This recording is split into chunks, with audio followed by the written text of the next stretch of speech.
बिस्मिल्लाहिर्रहमानिर्रहीम। अस्सलाम वालेकुम दोस्तों, पिछली वीडियो में हमने वोकेबलरी की कुछ डेफिनेशंस पढ़ी थी और हमने उसकी टाइप्स पढ़ी थी। मैं थोड़ी सी उसकी टाइप्स को रिमाइंड करवा देता हूँ, उसकी रिवीजन करवा देता हूँ कि आमतौर पे वोकेबलरी की दो टाइप्स होती हैं। एक को हम एक्टिव वोकेबलरी कहते हैं और दूसरी को हम पैसिव वोकेबलरी कहते हैं। एक्टिव वोकेबलरी में वो अल्फाज आते हैं जो हमारे बोलने में या हमारे लिखने में ऑलरेडी हमारे माइंड में ज़ख़ीरा होते हैं, हमारे माइंड में मौजूद होते हैं। उनको हम एक्टिव वोकेबलरी कहते हैं कि ये हमारी एक्टिव वोकेबलरी है।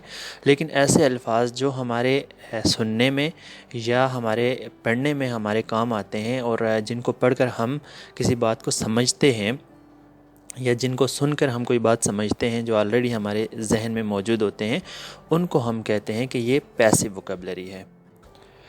दोस्तों, चूँकि हम वोकेबलरी को इंग्लिश वोकेबलरी को और उर्दू वोकेबलरी दोनों को डिस्कस करेंगे, तो इसके लिए हमें ये जानना भी ज़रूरी है कि वोकेबलरी को उर्दू में क्या कहते हैं। बेसिकली इसका डायरेक्ट मीनिंग उर्दू में कोई लफ्ज़ ऐसा मौजूद नहीं है, लेकिन इसके जो ट्रांसलेटेड वर्ड्स हैं, जैसे दो तीन वर्ड्स हैं, वो मैं आपके साथ शेयर कर देता हूँ।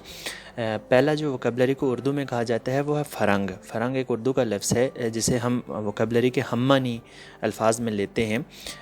बल्कि ये शायद लफ्ज़ आपने सुना हो कि फ़रंग आसफ़िया एक बहुत मशहूर उर्दू की लुग़त भी है और बहुत मुस्तनद लुग़त है वो। इसके अलावा वोकेबलरी को उर्दू में मजमूए उर्दू कहा जा सकता है या फिर ज़ख़ीरा उर्दू। ये तीन वर्ड जो कॉमनली वोकेबलरी की जगह इस्तेमाल होते हैं, लेकिन चूँकि हम यहाँ पे इंग्लिश को भी साथ में डिस्कस कर रहे हैं, इसलिए हम आम तौर पे अपनी वीडियोज़ में लफ्ज़ वोकेबलरी ही इस्तेमाल करेंगे। लेकिन आम मालूमात के लिए आपको पता होना चाहिए कि वोकेबलरी को उर्दू में हम फ़रंग, मजमूए उर्दू या ज़ख़ीरा उर्दू कह सकते हैं।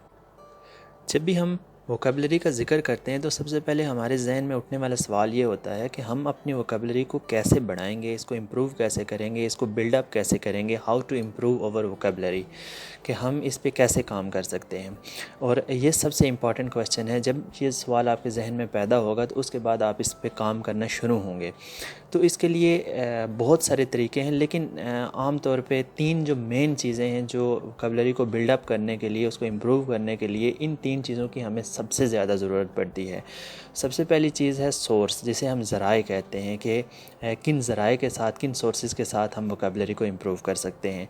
दूसरी जो चीज़ है वो है प्रैक्टिस, कि हमें किस किस्म की प्रैक्टिस की ज़रूरत पड़ती है और हम प्रैक्टिस को के ज़रिए कैसे इसको इम्प्रूव कर सकते हैं। तीसरी जो चीज़ है वो है मेमोरी, यानी कि हाफ़ज़े से मुराद ये है कि हमारे जहन की वो कैपेसिटी जहाँ पे वो अल्फाज स्टोर होंगे। जब वो हम अल्फाज हमारे जहन में स्टोर होंगे तभी हम कह सकते हैं कि हमने कोई वोकेबलरी बिल्डअप की है। तो दोस्तों, वोकेबलरी में सोर्सेज से क्या मुराद है? सोर्सेज से मुराद ये है कि ऐसी चीज़ें जिससे हमें वो अल्फाज मिलते हैं, ऐसे ज़राए जहाँ से वो अल्फाज हमें मिलते हैं जिन्हें हम अपनी वोकेबलरी में ऐड करते हैं। For example newspaper, television, TV, internet, books, conversation जो हम आम गुफ्तगू करते हैं, वहाँ से हमें अल्फाज मिलते हैं। और जनरल मीन ऑफ कम्युनिकेशन, यानी कि ऐसे ज़राए जो कम्युनिकेशन के लिए बाकी इस्तेमाल होते हैं, हम उस बहुत सारी चीज़ों को हम उसमें ऐड कर सकते हैं। तो ये सारी चीज़ें ऐसी हैं कि जो हमारी वोकेबलरी को इंक्रीज़ करने में, हमारी वोकेबलरी को बनाने में हमारे मेन सोर्सेज़ हैं। इसके अलावा जो आजकल ज़्यादा सोर्स चल रहा है उसे हम यूट्यूब कहते हैं। यूट्यूब पे आप देख रहे हैं कि बहुत सारे ऐसे प्रोग्राम चल रहे हैं जहाँ से हम अपने वोकेबलरी को बिल्डअप कर सकते हैं। और हमारी ये जो वीडियोज़ हैं जो हम आपके लिए ला रहे हैं, ये भी आपके लिए इंशाल्लाह बेस्ट सोर्स, आने वाले वक्त में बेस्ट सोर्स होगा। और आपको ये हम साबित करेंगे कि ये आपके लिए सबसे बेहतरीन ज़रिया था जिससे आपने अपनी वोकेबलरी बिल्डअप की है। वोकेबलरी को इम्प्रूव करने के लिए जो दूसरी सबसे इम्पॉर्टेंट चीज़ की हमें ज़रूरत पड़ती है वो है प्रैक्टिस, जिसे उर्दू में मश्क कहते हैं। और किस चीज़ की प्रैक्टिस? यानी कि हमें रीडिंग की, लिसनिंग की, स्पीकिंग की, राइटिंग की, वाचिंग की, ये सारी चीज़ें हमें प्रैक्टिस करनी होंगी, तभी जाके हम अपनी वोकेबलरी को डेवलप कर सकते हैं। और इनको हम कैसे करेंगे ये हम आने वाली वीडियोज़ में आपको गाइड करते रहेंगे। तीसरी जो इम्पॉर्टेंट चीज़ है वो है मेमोरी। हमारे जहन की वो कैपेसिटी जहाँ पे अल्फाज स्टोर होते हैं। तो मेमोरी के लिए हमारे पास बहुत सारी चीज़ों की ज़रूरत पड़ती है। یعنی کہ میموری کے ساتھ بہت ساری چیزیں انٹر کنیکٹ ہیں. جب تک وہ ساری چیزیں نہیں ہوں گی تو ہم اپنی میموری کو اسٹرانگ نہیں بنا سکتے یا ہم اپنی میموری کو کام میں نہیں لا سکتے. تو اس کے لیے سب سے پہلے جو ضروری چیز ہے وہ سورسز، جو ہم نے پہلے ڈسکس کیا کہ جب ہمارے پاس ذرائع ہوں گے کسی چیز کے الفاظ کے آنے کے، تبھی وہ میموری میں الفاظ پہنچ سکتے ہیں اور وہاں پہ اسٹور ہو سکتے ہیں. دوسری جو چیز ہے وہ ہمیں ضرورت پڑتی ہے میموری کو ڈیولپ کرنے کے لیے، وہ ہے پریکٹس کی. ہم جب بار بار کسی چیز کی پریکٹس کریں گے، دیکھیں گے، سنیں گے، بولیں گے، تو اس کے بعد وہ الفاظ ہماری میموری میں جا کے اسٹور ہوں گے اور میموری ہماری کسی کام کے قابل ہوگی. تیسری جو چیز ہے وہ ہے فوکس. جب تک ہم اپنی کسی بھی چیز میں فوکس، کسی بھی لفظ پہ فوکس نہیں بڑھائیں گے، اس کی طرف توجہ نہیں دیں گے، اس وقت تک ہماری میموری کچھ کام نہیں کر سکتی. اور جب تک میموری کام نہیں کرے گی تو ہم وکیبلری کو کس طرح ڈیولپ کر سکتے ہیں. چوتھی جو چیز ہے وہ ہے کنسسٹنسی. کنسسٹنسی سے مراد یہ ہے کہ مستقل مزاجی. جب تک ہم کسی بھی کام کو لگاتار نہیں کریں گے، اس کو اگر ہم تھوڑا سا کر کے چھوڑ دیں گے اور پھر بہت عرصے تک اس کو بھول جائیں گے، تو وہ کام کبھی بھی کمپلیٹ نہیں ہو سکتا، وہ آپ کو اچھے نتائج نہیں دے سکتا.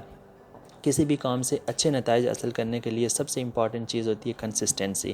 تو ہماری میموری کو ڈیولپ کرنے کے لیے، اس میں وکیبلری ڈیولپ کرنے کے لیے، امپروو کرنے کے لیے جو ہمیں سب سے ضروری چیز ضرورت پڑتی ہے وہ ہے کنسسٹنسی، کہ ہمارے اس کو ہمیں لگاتار کسی کام کو کرنا ہے. اور اس سے بھی امپورٹنٹ جو چیز ہے وہ ہے ایمبیشن. جب تک آپ کے اندر کسی چیز کو کام کرنے کا پیشن اور ایمبیشن نہیں ہوگا، آپ کے اندر ایک لگن نہیں ہوگی، تو اس وقت تک آپ وہ کوئی بھی کام نہیں کر سکتے. تو میموری کے لیے بھی ضروری ہے، میموری کو ڈیولپ کرنے کے لیے بھی ضروری ہے، اس کو کام میں لانے کے لیے بھی ضروری ہے کہ آپ کے اندر ایمبیشن اور فوکس، یہ دونوں چیزیں ایٹ اے ٹائم ہونی چاہیے. اپنے وکیبلری پر کام کرنے کے لیے ہمارا چینل دیکھتے رہیے. انشاءاللہ ہم بہت سارے بہترین انگلش کے اور اردو کے الفاظ آپ کو یاد کروا کے چھوڑیں گے انشاءاللہ. Thank you so much.